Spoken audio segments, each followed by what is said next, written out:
Have you ever dreamed of life as a god?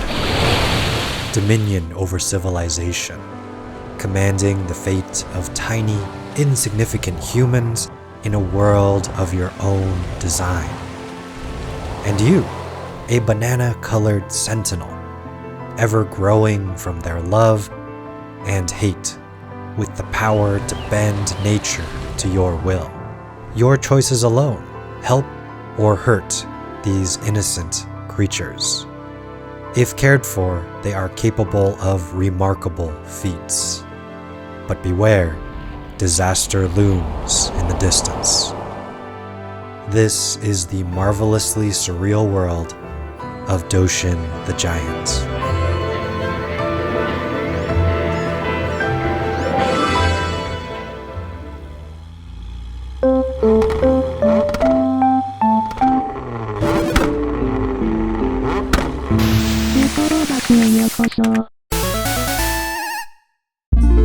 Hi, I'm Tim and welcome to the Retro Bus, the new series where we take a deep dive into those overlooked rarities of gaming history, titles that risked it all, seeking to bring something new to the world of interactive entertainment, innovative visionaries that would spark inspiration. In this episode, we take a look at the uniquely fascinating GameCube oddity, Doshin the Giant. To understand Doshin, we must first understand its creator. Doshin the Giant is brainchild of art school graduate Katuzoshi Iida. Iida began his career in the early 90s, integrating computer graphics with more traditional art techniques, eventually branching into the world of video games. A visionary from the start, he ventured to make games that were first and foremost experiential, titles that intentionally blurred the line between entertainment and art, challenging players to think about the context of their experience within the broader scope of our interconnected world. で、美術の世界というのは具象的な表現から抽象的な表現で、その方法論をビデオゲームに当てはめていくということに自分の面白みを感じていたんですね。何かは分からないんだけれども、プレイしていくうちに自分自身のことが分かっていくような、そういう瞑想的ゲームプレイ体験ができるようなものを作ろうと。His first title, Aquanaut's Holiday, was decades ahead of its time. In an era preceding the now rampant simulator genre, he crafted arguably the world's first, a marine biology expedition that eschewed classic gameplay mechanics in favor of exploring and interacting with an undersea environment. It had no time limits, enemies, or obstacles. The only destination was the player's imagination. Iida's next project, Tale of the Sun, was similarly high concept, and once again intentionally subverted expectations. It follows a caveman in his quest to build a tower of mammoth tusks to reach the sun. In interviews, Iida called it the anti-Mario game, hoping to harness the freedom of open 3D worlds, yet purposefully omitting a Hollywood-style happy ending. The caveman frustratingly falls asleep at random moments, reminding one of life's unpredictable, uncontrollable nature. Designing against the grain, Iida sacrificed playability for the sake of philosophy. 何に対して人々はあるいは私はワクワクするのか、観察が大事だと、その2つを主にやってます。ゲームをやってると面白いと思うわけですよね。それがなぜ面白いのかということを深く考えていきたいなとは思っていて。With increased name recognition and funding to match, Iida set his sights on a new concept, his third and final major release, Kyojin no Doshin, or Doshin the Giant.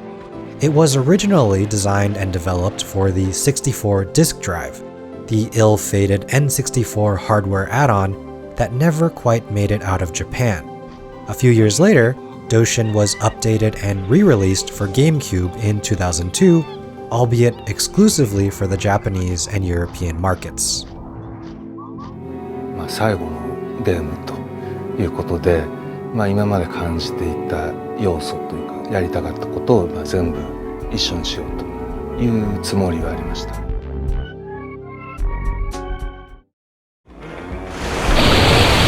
We appear. It's the big man. It's a giant. Very slowly he approaches. As I booted up Doshin for the first time, I found myself largely confused. After a delightfully strange introduction, I was given reign of this odd yellow creature. I spent some time acclimating to the controls, learning what Doshin was capable of. Decidedly simple, but with this lurking complexity.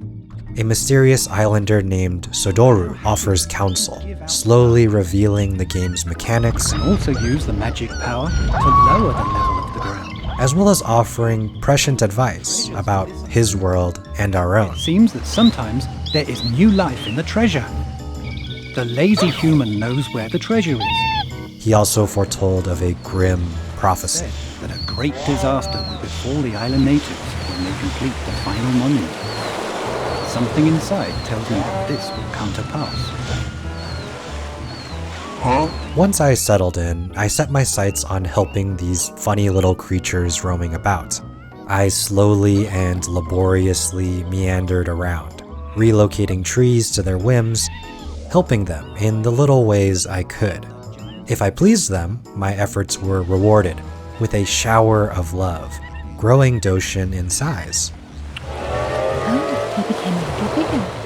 Other times my actions were met with hatred and anger, and yet this nourished Doshin all the same. With my help, society progressed and developed. Their numbers multiplied. For a time, all was well.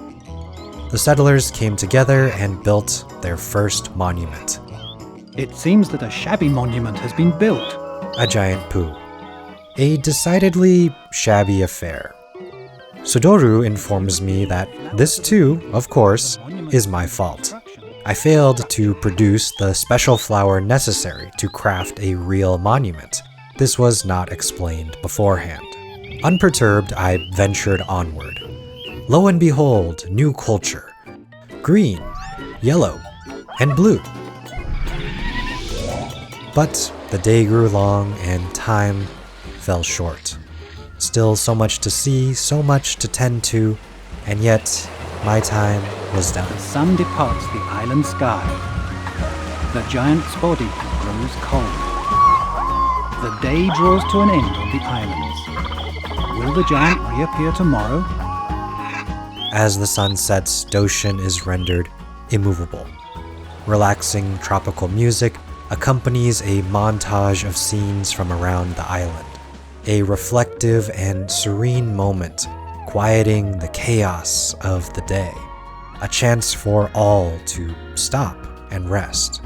The day ends with a laundry list of statistics, followed by a peek at the villagers' innermost thoughts.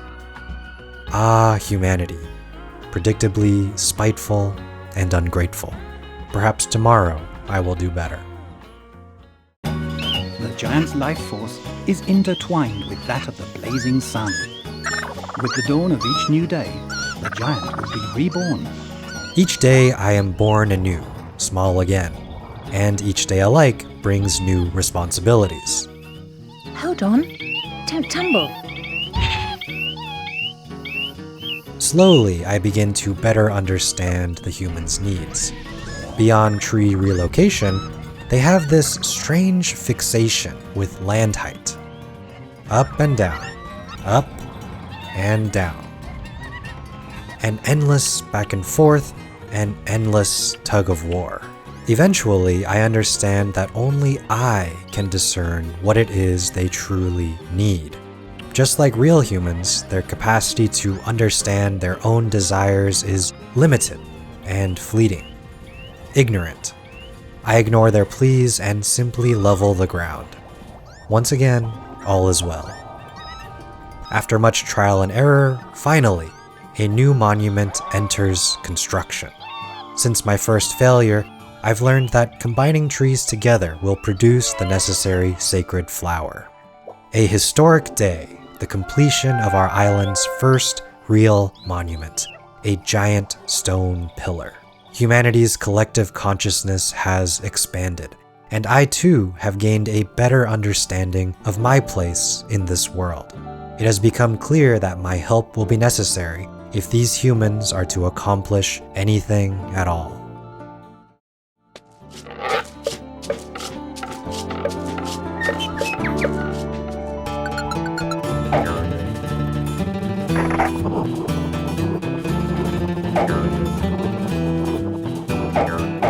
As time progressed, so too did the civilizations I tended to. What began as a single red village quickly ballooned into a sprawling network of various cultures, each needing my aid in their development. I learned that with the press of a button, Doshin the Love Giant transforms into his alter ego, Jashin, the Hate Giant. Channeling the duality of man, Jashin is Doshin's evil counterpart. His presence darkens the sky. His wings propel him to dizzying heights, and he has the ability to stamp the ground and shoot fireballs, bringing destruction and mayhem. The people inherently fear him, distorting their relationship with the giant. The villagers are praying to the giant. They think he's a god.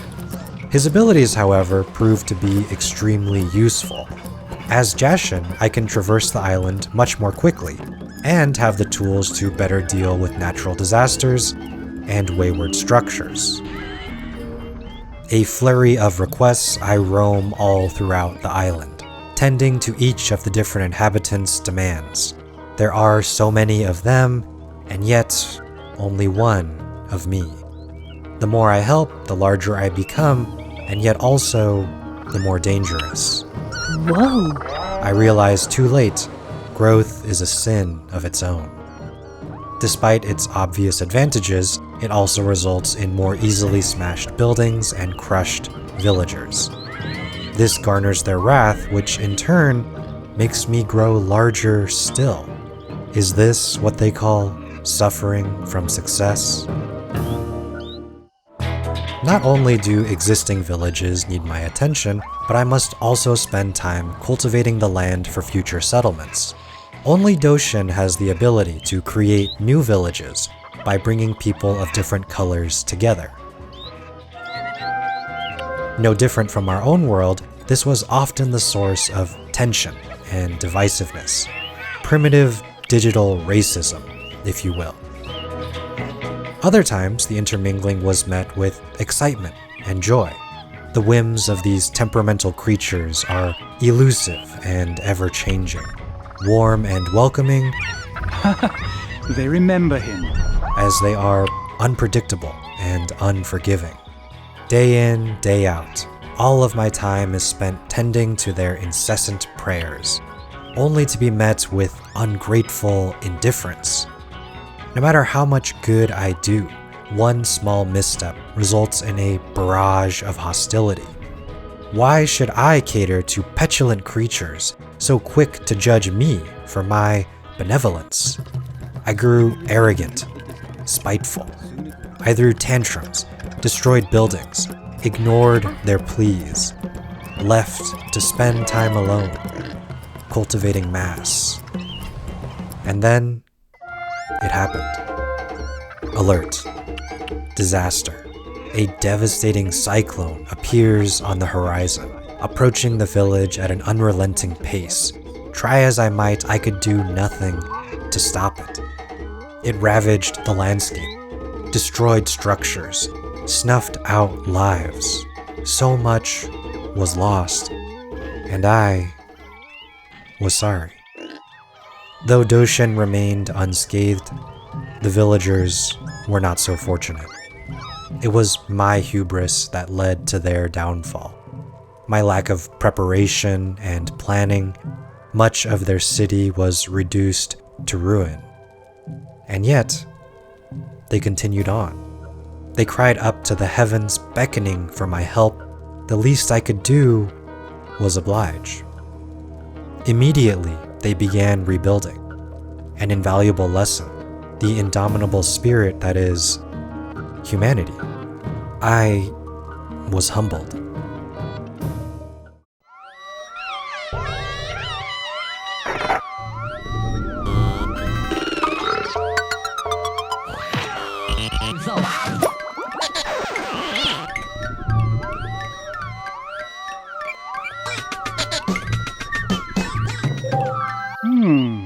It seems their consciousness is further evolving. As their monuments increased in complexity, so too did the humans' thoughts.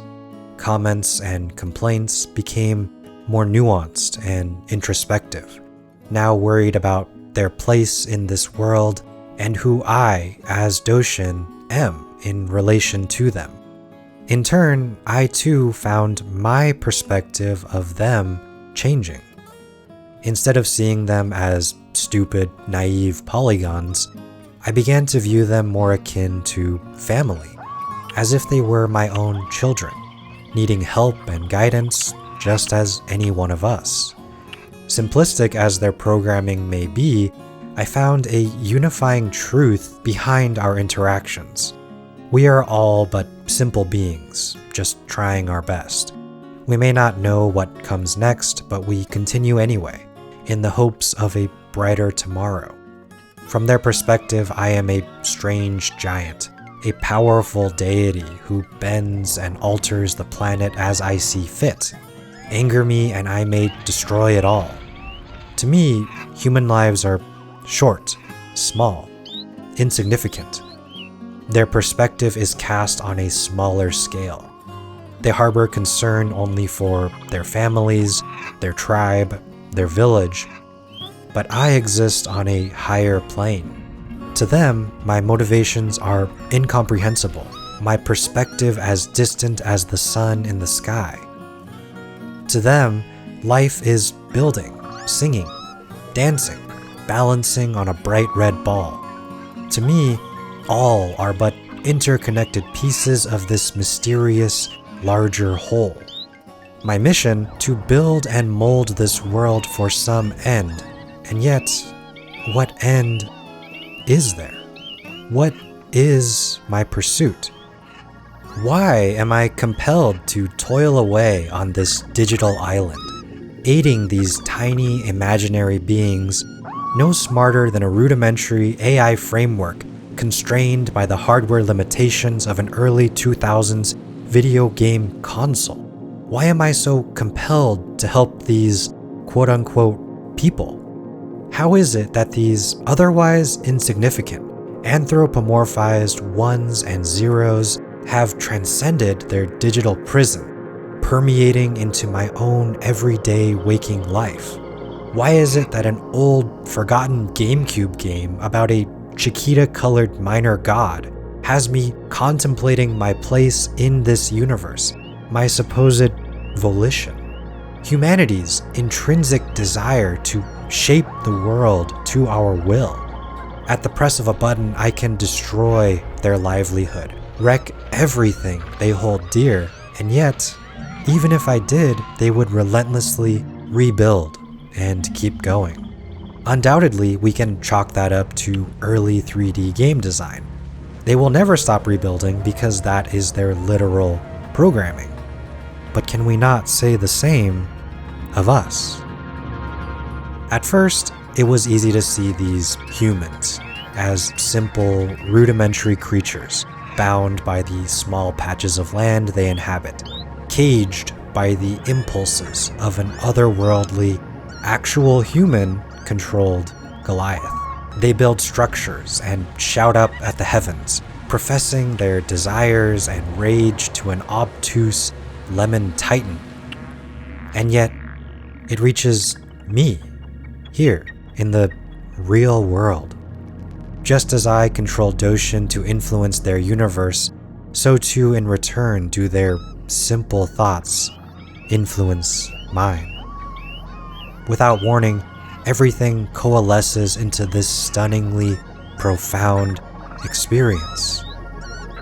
To be in the theoretical shoes of a digital demigod, following the transition of humanity from Eden to the modern age, the trials and tribulations of the journey, the inevitability of life and death. Simple and stupid as their intelligence may be, they are but a microcosm, a condensed facsimile of us. A simplified yet remarkably accurate representation of who we are as a species, as human beings. It is no wonder the gods of ancient Greece were so fickle in their whims. Assuming their vantage point has made plain the paradox that is humanity. Vain, foolish, spiteful, and yet compassionate, constructive, profound. Amidst my philosophical ramblings, the day of promise finally arrives. Construction of the 16th and final monument, the Tower of Babel. Pride goeth before destruction. They've finally done it. Now why would the humans make a building that blocks out the sun's rays?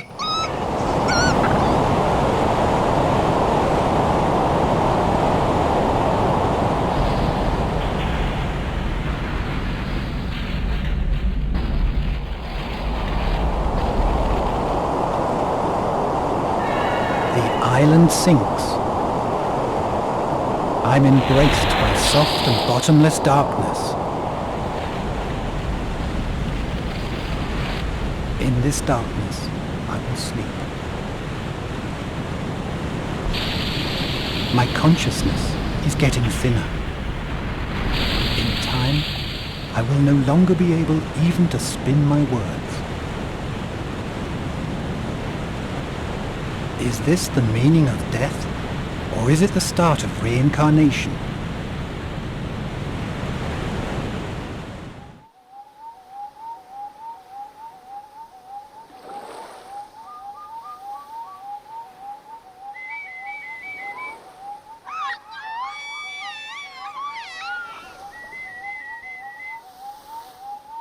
After the island's complete destruction, Doshin awakes on a new landmass in the shape of himself. There is a singular settlement of an entirely new color. After helping them construct one final monument, it is revealed to be a rocket ship that blasts them off into space. This is the game's finale.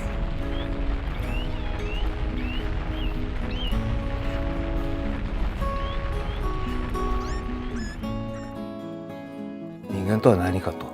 で、人間はその中でも面白いということがなぜ必要で、それを作っていくのかということを知りたいなと思っています。At first, I picked up Doshin the Giant because it looked like this neat old game with unique mechanics, a cool soundtrack, and novel gameplay. It spoke to me in the way Katamari did. Unique, ambitious, underappreciated, akin to games like Shadow of the Colossus or Spiritfarer. And like those other titles, the more I played it, the more it revealed its depth. On the surface, it's a silly little game about waving wiggly arms and moving lots of trees around. What surprised me was how these simple-minded islanders subtly burrowed into my psyche, growing and evolving, slowly transforming into a facsimile of my own surrogate children. Over time, I came to understand they are affected by my actions, whether I like it or not, whether they like it or not. And what I do does impact them. It may seem banal at first. This, of course, is how all games are played. But one way or another, these seeds took root in my mind. Although I began Doshin's journey with a level of pettiness and indifference, by the time I had finished, my demeanor shifted to thoughts of compassion and empathy. Perhaps our shared struggle through our many challenges allowed me to understand life's true meaning is found not in the pursuit of power or control, but rather in the bounty received by those we uplift along the way. I think this strikes at the heart of what Katuzoshi Iida was aiming for all along. As much as we humans love to be entertained, love to play games, certain special experiences have this latent ability to transcend mere entertainment, bringing into focus the notion of our existence altogether. Video games serve as a unique medium for artistic expression. They enable the artist to craft a specific vision, a tailored experience that can only be fully realized through interaction with another willing participant, the player. That is, you and me. Iida has designed a distinctive journey that sees us raising and dismantling civilization. Progress is defined not by levels or finish lines, but rather by our response to artificial humans' prayers for help. Who Doshin the Giant is defined by you. Iida has essentially created a human sandbox, a game that simulates and encapsulates the entirety of the human condition from multiple perspectives at once. Doshin the Giant is as close to a real ancient god simulator as I've ever come across. The concept is novel yet remarkably ambitious, especially from the era it comes from. It encourages the player to think about their actions, their consequences, and all of our place in this universe, both from the perspective of a godlike giant and that of a lowly human. Make no mistake, it is dated, and resultingly is not perfect. It doesn't explain things well, and it has its fair share of bugs and flaws, creating friction that inevitably detracts from playability. But what is that, I suppose, if not the human experience? いつも心がけていることは観察をするということです。これはすぐに新しいアイデアを生むものではないかもしれないけど、ずっと観察を続ける、いろんなものを見ておくと、ある日突然コネクションされて、そこが大きなインスピレーションになってクリエーションが始まる。その日のためにずっとあるものを見続ける。これが大事だと思います。Doshin is a prescient reminder of what it takes to exist as a being of this world. Although a goofy immortal titan, he is but a polygonal depiction of humanity's incessant drive to impose our will, consequences be damned. He reminds us that, even as a god, there is only so much that can be done. Benevolence is in the eye of the beholder.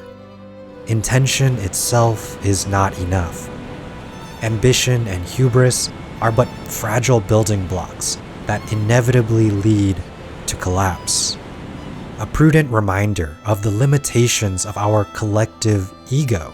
We impulsively alter this world to our whims, doing what we deem right, ignoring the consequences that destroy our natural surroundings, our own brothers and sisters. If we are to find a way forward, we must consider the perspective of all beings affected by our actions. We must seek to ease the burdens of those around us, even at the cost of our own impulses and desires. What good is power when all it leads to is despair? As it turns out, the best laid plans of Doshin and men are never right. There's only so much one can do in this world, even as a giant yellow god. I'm Tim, and these are my thoughts. This has been the first episode of The Retro Bus.